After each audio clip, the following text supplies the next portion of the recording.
ഇപ്പം നിങ്ങൾ കണ്ടുപിടിച്ച ഒരു പുതിയ വിദ്യ നിങ്ങൾ നോക്കൂ. അതെ, പ്രതിപക്ഷം ഇമാതിരിയാ പറയുക. അതാ ഞാൻ പറയുന്നത്, നിലവാരം കുറഞ്ഞു പോയി. ഈ സംസ്ഥാനത്ത് ഇന്ത്യയുടെ പ്രധാനമന്ത്രി വരുന്നു. എന്തിനാ വരുന്നത്? നമ്മുടെ കൊച്ചിയിലുള്ള വലിയ 2 കമ്പനികൾക്ക് 3 പ്രോജക്റ്റാണ്, 4000 കോടിയാണ്.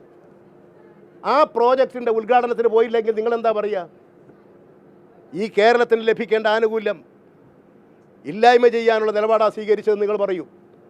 എന്ന് മാത്രമല്ല, പോകേണ്ടതായിരുന്നില്ലേ? അപ്പോൾ നിങ്ങൾ ആക്ഷേപം അതായിരിക്കും. ഒരു മുഖ്യമന്ത്രി എന്നുള്ള നിലയിൽ ദൗത്യമാണ് പോകേണ്ടത്. ചിലപ്പോൾ മറ്റ് ചില അസൗകര്യങ്ങളുണ്ടെങ്കിൽ ചിലപ്പോൾ മറ്റു കാര്യങ്ങൾ ചിലപ്പോൾ പോയിട്ടുണ്ടാകില്ല. ചിലപ്പോൾ ഇതൊരു മുഖ്യമന്ത്രി കേരളത്തിൻ്റെ വൻ പ്രോജക്റ്റ്, പണ്ട് കൊച്ചി കപ്പൽ നിർമ്മാണശാലയ്ക്ക് വേണ്ടി പ്രകടനം നയിച്ച് ജാഥ നയിച്ച് നേടിയെടുത്ത സ്ഥാപനമാണത് ഇടതുപക്ഷം. അത് നിങ്ങൾ മനസ്സിലാക്കണം.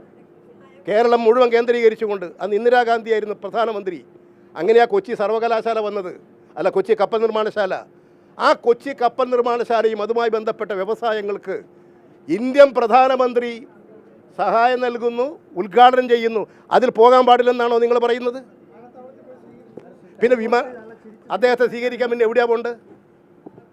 നിങ്ങൾ പറയുന്നൊരു ന്യായം വേണ്ടേ? നിങ്ങൾ ഈ വി.ഡി. സതീശൻ പറയുന്ന വിഡ്ഢിത്തരങ്ങൾ വിളിച്ചു പറയുന്നവരാകരുത്.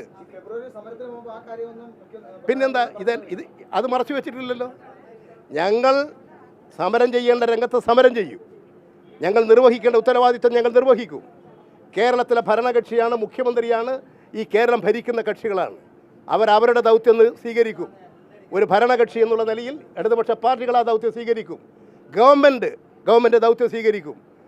ആരോടെങ്കിലും വ്യക്തിപരമായ ശത്രുതയും വ്യക്തിപരമായ കുശുമ്പും വെച്ചിട്ടൊന്നുമല്ല. രാഷ്ട്രീയ രംഗത്ത് മത്സരിക്കും. നിങ്ങൾക്കിപ്പോൾ രാഷ്ട്രീയ രംഗത്ത് മത്സരിക്കാൻ ഒന്നുമില്ല. അതുകൊണ്ട് നിസ്സഹായരായ നിങ്ങൾ പാപം ചില പെൺകുട്ടികളെയും അവരുടെ ജീവിതത്തെയും ഹോമിക്കാൻ ഇറങ്ങി പുറപ്പെട്ടിരിക്കുന്നു. അതാണ് ഇപ്പോൾ നടന്നുകൊണ്ടിരിക്കുന്നത്. നിങ്ങൾ തന്നെ ആലോചിച്ചിട്ട് പറ, എന്താണ് അവരുടെ നീക്കം? ഞാൻ തിരിച്ച് നിങ്ങളോട് ചോദിക്കുന്നു, ഇത് കണ്ടിട്ട് നിങ്ങൾക്ക് എന്ത് തോന്നുന്നു?